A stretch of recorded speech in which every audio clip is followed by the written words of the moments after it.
Hello and welcome to my Alice Madness Returns extras slash very informal review video. Basically the purpose of this video is for those who want to check out the extras as well as kind of a review video. I know I kind of did a review of Alice Madness Returns in my video that has the ending, but I kind of wanted to have a review video for those who haven't bought the game and didn't want the ending ruined. Kind of seems silly to have a review with the ending credits because it spoils it for people. So if there will not be any major spoilers in this video, so you can watch this without any worry that there's any major spoilers. If you're like super anal, you don't want anything ruined, well, you probably shouldn't watch this, but nothing major is going to be watched. But first of all, check it out. 100%. I did go back and get 100%. I did use a guide though, because that would have taken forever to find the stuff that I missed. But one nice thing is that you can go back through. You can choose the chapter and you can choose subsections of the chapter to get what you missed, so that's nice. Without further ado, let's go ahead and move on to the extra content. And while we're going through some of this content, like the pictures, I'll give my... Actually, let's do that first, since some folks probably want to do just the review and don't care about the extra stuff just yet. So let's go through the pictures first, and I'll do my very informal review. And we'll start with the Chapter 1 concept art. First of all, we'll talk about the gameplay as I go through the videos. Gameplay was very good. Gameplay of Alice Madness Returns mostly consists of combat, very simple combat, nothing to the level of God of War, you know, probably a step or two below God of War, maybe Zelda-esque, and a lot of jumping puzzles, very simple jumping puzzles, a very minor puzzle solving, very minor, nothing complicated, nothing that's going to generally get you stuck. I don't think. They put a lot of hints in there that's going to tell you how to do it. The game's very linear. It's pretty much gives you a straight path. You're not going to generally get stuck in one area for very long. For what it is, the combat, it's like I say, it's very simple. It's not difficult to pick up. It's fluid enough for the way it works. I know some people complain about the combat, at least in the first Alice, which I haven't played. I think the combat works fine, especially once you get the hang of it. I think it works very well. Again, it's not as refined as something like God of War, and especially not like Bayonetta or Devil May Cry, but it works well enough for the type of game it is. The jumping puzzles, I generally don't like platformers, which I say that as somebody who loves Super Meat Boy, but I generally don't like platformers. However, I found the jumping puzzles, because of the jumping controls in this game, they're very precise. The floating, the triple jumps, all that made the jumping puzzles actually pretty fun. You know, some people complained about they got old or tiresome, whatever. I thought they worked very well, personally. The sound effects, very good quality. The music is fantastic. You can probably hear some of the music in the background right now. But yeah, the music itself is fantastic. In fact, I'll probably look for some of the music for background ambient noise. Great music. The voice actors are great. The voice actress for Alice, I forget her name, but it was the original voice actress for the original Alice. She is fantastic. She does a really good job. So does everyone else, in my opinion. All around, very high quality voice acting.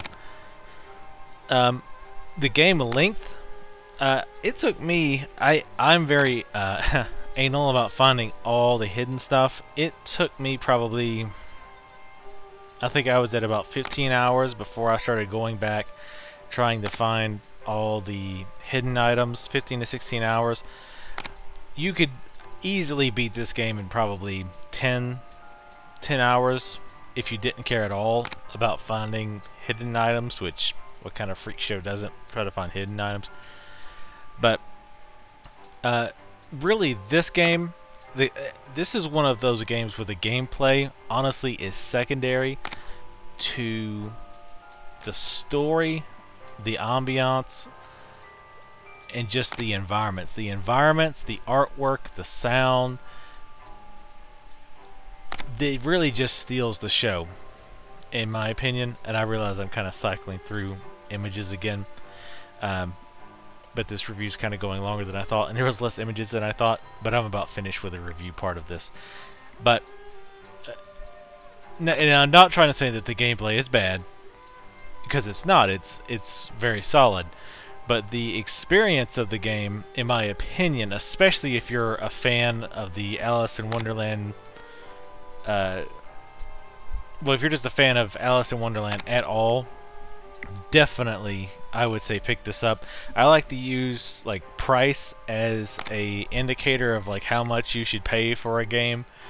Honestly, I would pick this game up for $50 if you're a fan of this type of game at all. I would rate this game easily an 8.5. That would be my rating for this game. Like I say, overall ambiance, gameplay, everything combined. Problems with the game, bugs. There were bugs, a lot of bugs. Nothing too game breaking. I did run into one game breaking bug that I had to restart the chapter, or not the chapter, but just a section of the chapter. But other than that, most of them were just minor and annoying. But overall, 8.5. Again, I would pay $50 for this game. Highly recommend it. Now, these are the characters in the game. Again, this isn't anything. These are just the basic characters. This is nothing about what happens to them through the game. So you can watch and listen to this without anything being spoiled for you. And yeah, I'm not actually going to read all this. I'm just going to kind of flip through these real quick. Pris Witless, that was the strange old woman. But I guess I could talk a little bit more about the game. I'll talk some more about the negatives since I didn't touch on those at all. Some of the jumping puzzles and some of the sections could be a little frustrating. Sometimes there were weird spikes in difficulty. Sometimes they would put you against enemies before you got weapons that were really apt at killing those enemies, and kind of artificially inflated how difficult those enemies were. So, and by the way, if you want to read any of this, you can just pause the video. And by the way, I'd be curious, you know, in the future on these extras type videos, if people want me to actually read these, if you just would post that, just do. I don't think most people would want me to bother reading all of this because there's a bunch. But what I really think is cool is they actually put characters in here that didn't make it into the game. Like the Frogman. He was in the first Alice in Wonderland, I believe it was. But he wasn't in this game. He might have been in the first game, I'm not sure. But other negatives, I guess the gameplay did get a little repetitive. Also, their weapons were not balanced at all. The teapot in particular was, once you get the teapot, it's pretty much game over for the enemies. You could pretty much throw all your other weapons away and just upgrade the teapot, and that's all she wrote. Because that weapon pretty much devastates everybody else, especially again once you've got it upgraded all the way.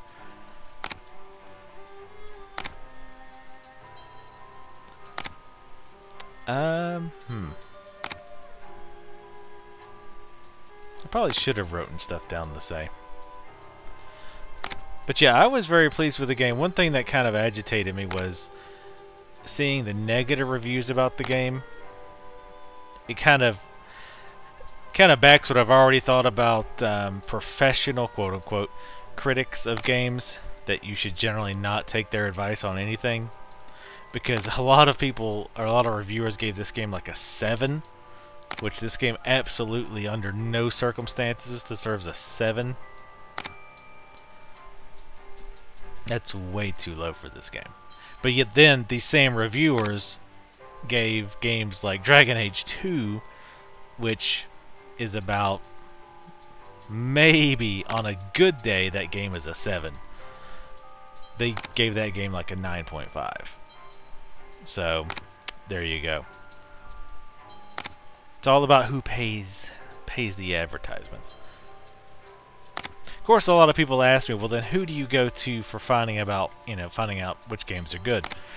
My advice is find a good gaming forum and just read that gaming forum and pay attention to, hey, Humpty Dumpty. He was in the second book, Through the Looking Glass, if I remember correctly.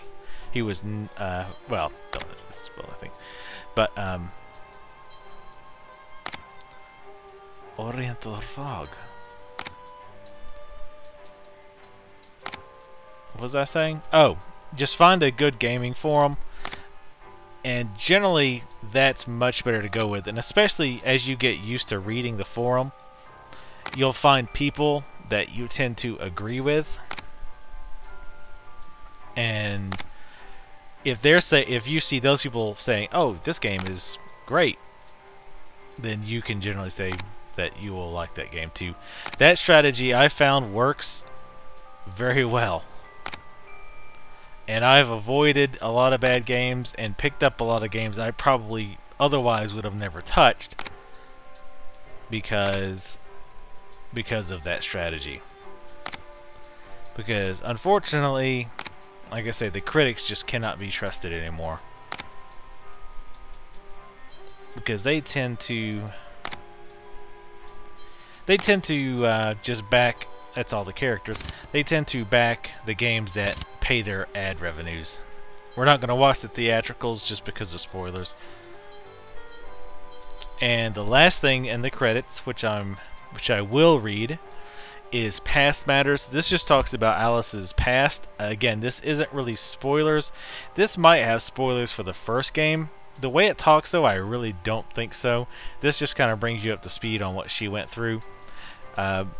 But anyway, if you don't want to listen to it, you can obviously just stop. But again, I don't think this is anything spoiler-related. Definitely no spoilers for this game. Notes extracted from the casebooks of Hieronymus Q. Wilson, M.D., Rutledge Asylum. On November 5th, 1863, Alice Liddell, I'm still not sure to pronounce that, was severely burned in the fire that destroyed her family home in Oxford and took the lives of her parents and her older sister Lizzie. While the girl's seared skin gradually healed during a year of hospitalization, the trauma caused by her family's horrific demise deepened. The orphan's condition swung from comatose to uncontrollably hysterical and back in the course of a given hour. Learned medical opinion deemed her a danger to herself, and an indefinite term of institutional confinement was ordered.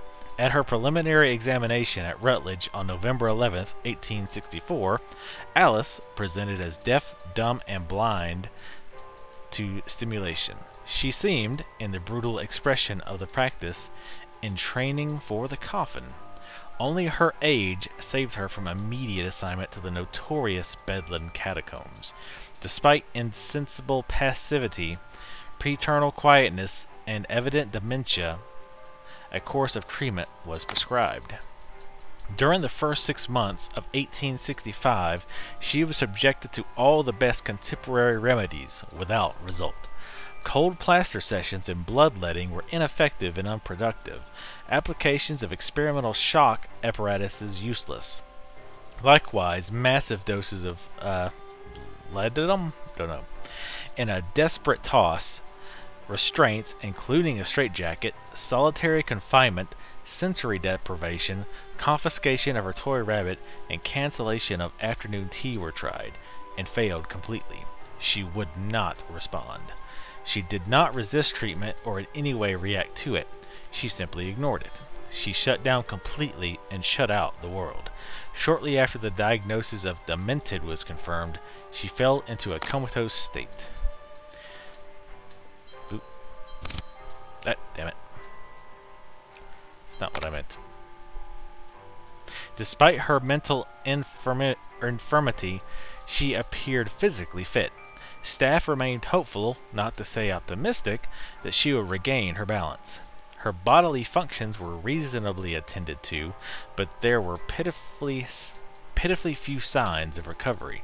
Then, in the autumn of 1873, after 8 years of fitful sleep, Alice spoke by drawing. Her first picture was of an alarming cat.